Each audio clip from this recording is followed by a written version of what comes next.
Now, a very important topic is coming that is called stress strain curve.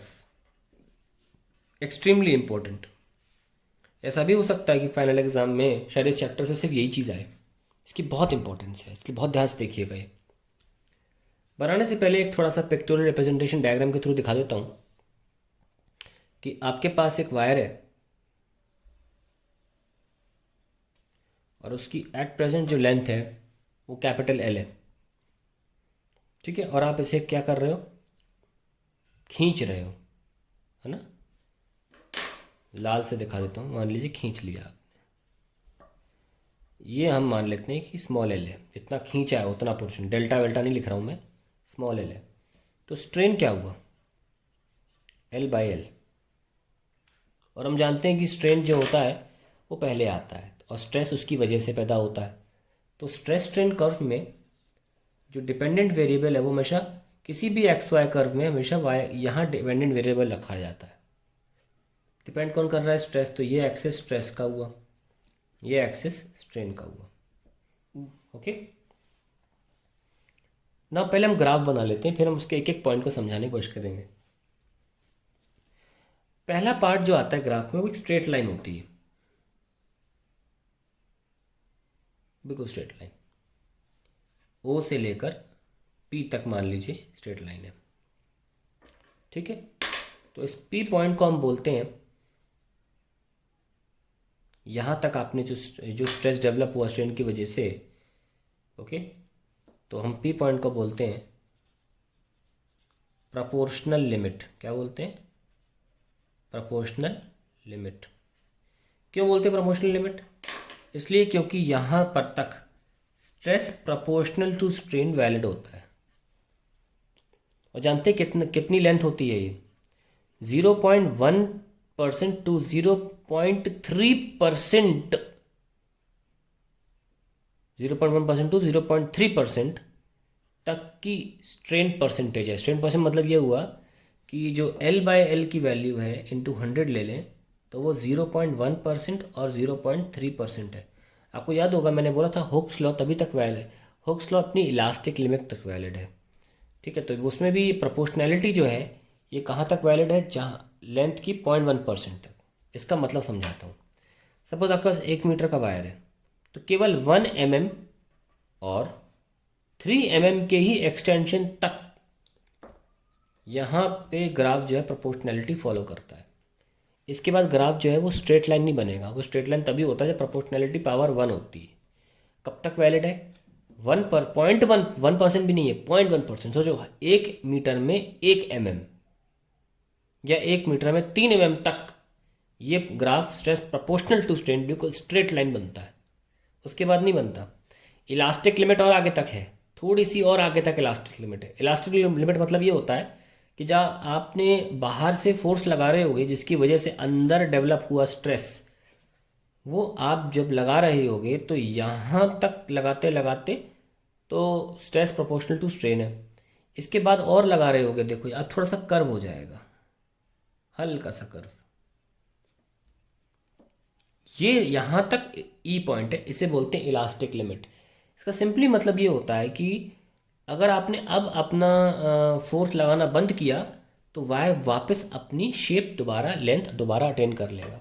तो elastic limit proportional limit में एक चीज़ common है, चाहे यहाँ पर आप फोर्स लगाना बंद कर दो चाहे यहाँ पर, दोनों सूरतों में ग्राफ जो वायर है वो अपनी स्ट्रेन को शून्य कर लेगा। ये वायर नहीं है, वायर ये है। बहुत लोगों को लगता है ये वायर है, ये वायर नहीं है, तो ग्राफ है। स्ट्रेन को जीरो करने का मतलब ये होता है कि कोई भी चेंज इन लेंथ नहीं होगी। तो यहाँ तक तो ये बात है कि अगर आप यहाँ पे भी फोर्स हटा दोगे तो स्ट्रेन जीरो हो जाएगा। नहीं, डेल्टा एल बाय एल तो जीरो नहीं हो सकता, तो डेल्टा एल तो जीरो होगा, नहीं कि change in length will become zero. That means no change in length.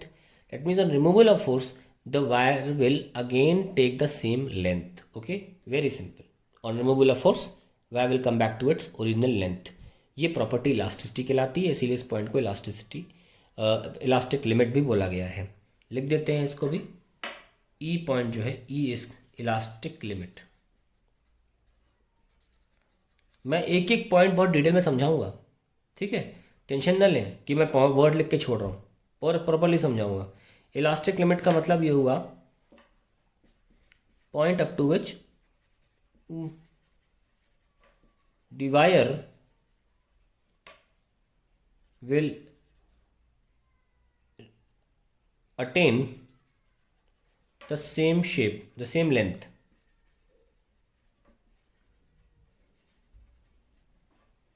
Point up to which, sorry up to लिखना चाहिए था, up to which the wire will attain it the same length. तो ये बात है भली, तो इसको प्रोपोर्शनल लिमिट बोलते हैं जहाँ स्ट्रेस प्रोपोर्शनल टू स्ट्रेन होता है।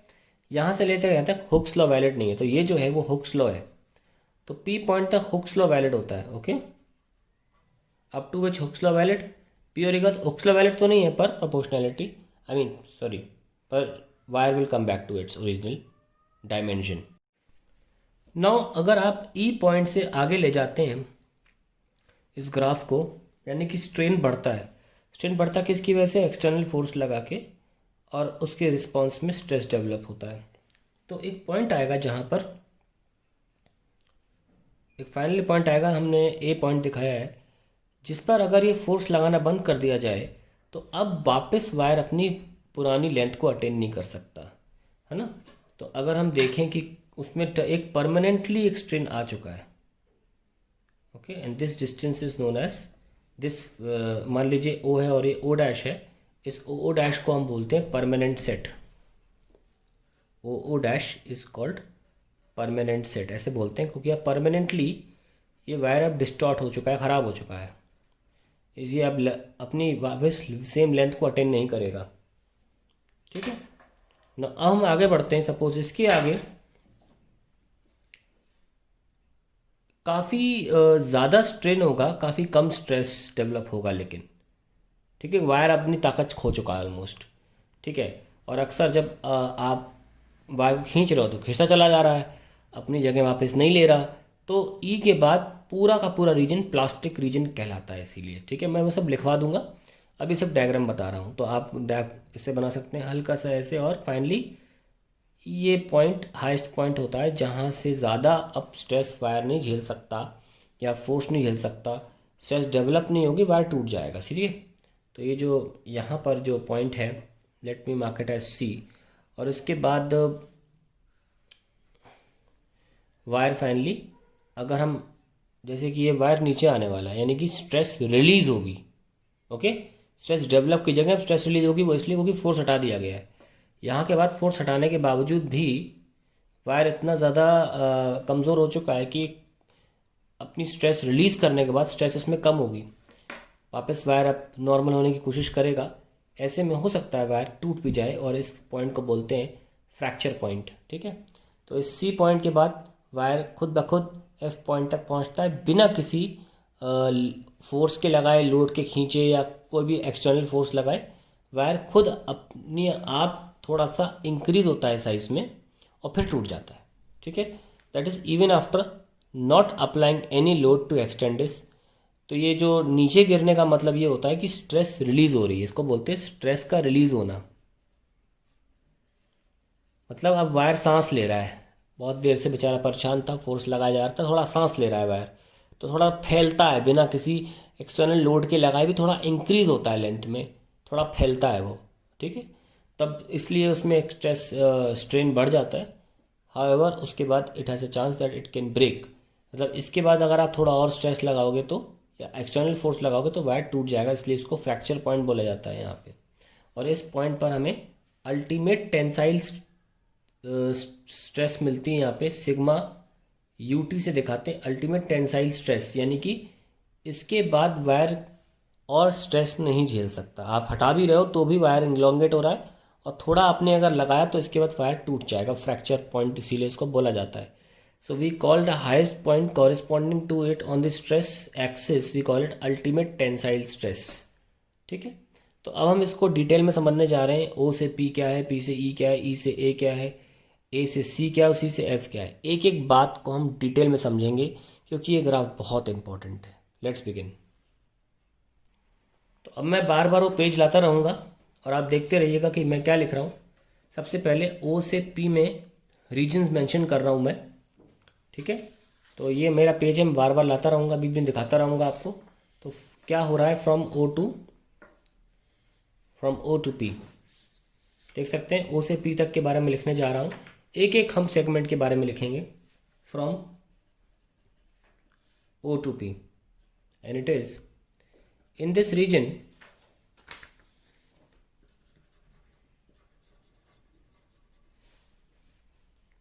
stress is proportional to strain, hence the point P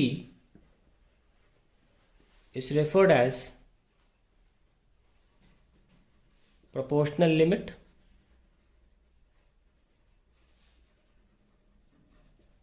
और हुक्स लिमिट, इनके नाम से ही दिया गया है, और हुक्स लिमिट। तो हमें ओ से पी की जानकारी मिल गई।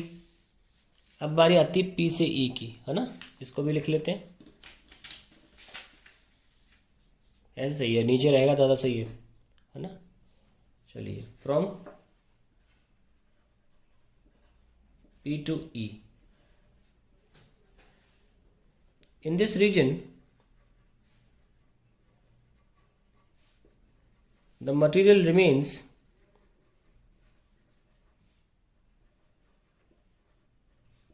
under elastic limit, under elastic limit, that is when external force will be removed, force will be removed, the solid wire will regain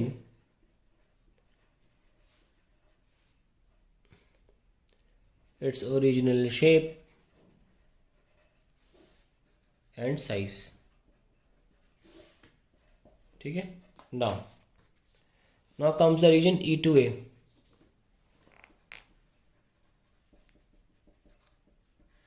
From E to A, in this region the material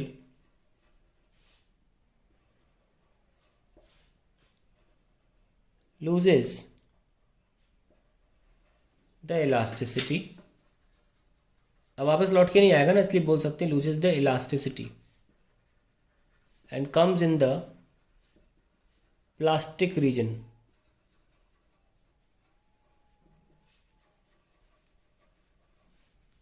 That is, on application of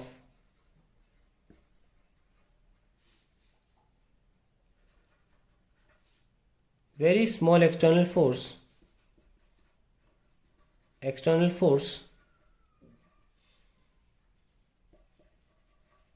the stress developed is less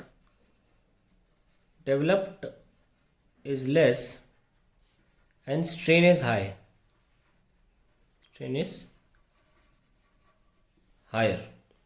आप देख सकते हैं कि थोड़ा भी force लगाएंगे तो stress जो है वो ज़्यादा डेवलप नहीं हुई। जहाँ आप देख सकते हैं थोड़ा फोर्स पहले स्टार्टिंग में स्ट्रेन कितना था, इतना सा था, और स्ट्रेस कितना ज़्यादा डेवलप हुआ, यानी कि एक्सटर्नल फोर्स ने थोड़ा सा स्ट्रेन उत्पन्न किया और स्ट्रेस कितना गजब का आ गया उसे रोकने के लिए। वहीं अब हम ई से ए की बात भी करें तो अभी भी उतना ही स्ट्रेन मिल रहा है, ऐसा नो, पर अब स्ट्रेस उतना डेवलप नहीं हो रहा, ऐसा नो, स्ट्रेस उतना डेवलप नहीं हो रहा। इसका मतलब वायर अपनी इलास्टिसिटी खो चुका है, आसानी से दबाया लंबा किया जा सकता है। तो वही मैंने लिखा है, in this region the material loses the elasticity and comes in plastic region, that is on application very small external force, the stress developed is less and strain is higher। Now comes the region A to C। ये बात ध्यान रखें कि E के बाद जब elasticity ख़त्म हो गई, अब जो वायर है, जो मटेरियल है, वो पूरे तरह से प्लास्टिक रीजन में आ चुका है। तो अगर प्लास्टिक रीजन आपको दिखाना होगा तो वो E से शुरू हो जाता है, ठीक है। तो A एक तरह से E के बाद जो A है वही हमें A to C में भी लिखना है। बस एक बात लिखा देते हैं, that from A to C in this region the material is completely plastic, completely plastic. For very small, या for very less magnitude of applied force, ये वाला of a magnitude of applied force,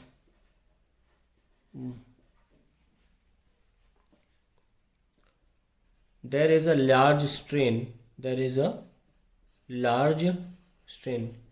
देखिए बार बार ये ना भूलें कि stress का काम होता है डायमेंशन को बदलने से रोकना या अपनी ठीक है, तो वो अब वायर प्लास्टिक रीजन में जा चुका है, तो स्ट्रेस तो ना के बराबर डेवलप हो रही है ना। देख लीजिए इतने ज़्यादा स्ट्रेन के लिए स्ट्रेस सिर्फ यहाँ से यहीं तक गई है ना। स्ट्रेस डेवलप कैसे होती है, इंटरमोलिकुलर फोर्सेस और इंटरएटॉमिक फोर्सेस जो हैं वो रोकते हैं बॉडी के डायमेंशन चेंज होने देने से। अब वो तो ख़राब ही हो गया है ना। तो वही मैं लिख रहा हूँ कि छोटे से ही फोर्स से काफ़ी ज़्यादा स्ट्रेन आ जाता है। For very less magnitude of applied force there is a large strain and very small increase in stress, increase in stress. तो आप कह रहे होंगे कि सर ई और ए और सी में इतना फ़र्क क्या? फ़र्क ये बस दैट दिस रीजन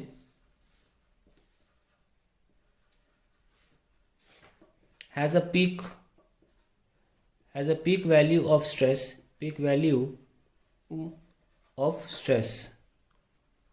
यानी कि वो दैट इज सी। तो इसके बाद तो फील करने की कोशिश करिए कि वायर जो है वो अब लंबा हो चुका है काफ़ी, है ना। मान लीजिए यहीं तक था ना, यहाँ तक एक्चुअल वायर था, लेकिन अब इसके आगे काफ़ी हद तक लंबा हो चुका है और इससे ज़्यादा अब वायर में स्ट्रेस डेवलप ही नहीं होगी। ठीक है, beyond C no further stress in wire या material, stress in material is developed. ये सब बहुत इंपॉर्टेंट पॉइंट है। अब वायर कोई भी प्रकार का विरोध नहीं रखेगा, नहीं करेगा। इसके बाद वायर खींचना बंद हो, मतलब वायर के अंदर स्ट्रेस डेवलप होना बंद हो जाएगी, वायर से फ्लो करेगा। फ्लो मतलब होता है अब जैसे वायर लीजिए आपने खींच दिया तो वायर अपने आप इंक्रीज होगा साइज में, वो लास्ट पार्ट में दिखाऊंगा मैं सी और एफ में। Anyways beyond C no further stress in material is developed. तो ये ए और सी के बीच की बात है। Now from C to F, अब सी और एफ के बीच में देख लीजिए, एफ तो फ्रैक्चर पॉइंट है, यहाँ एफ को बोलते हैं हम fracture point.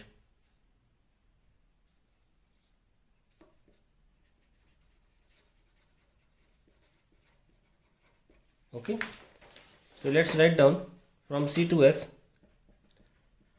In this region,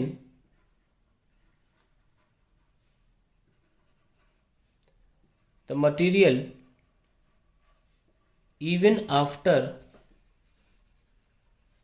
applying no force, now increases in length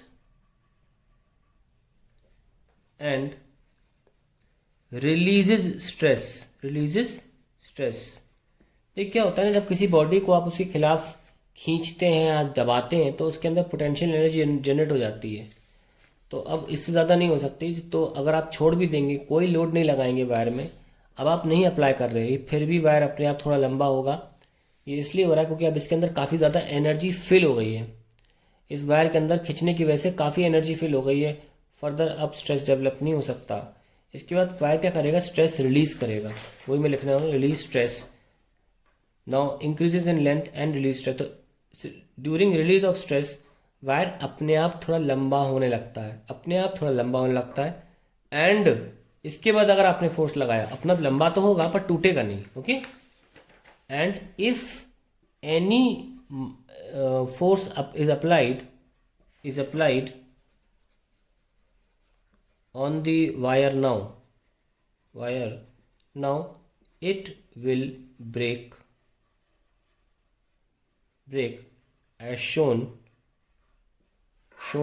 shown by point F. तो मोटा मोटा हमारा स्ट्रेस स्ट्रेन कर्व खत्म हो चुका है। That is the end.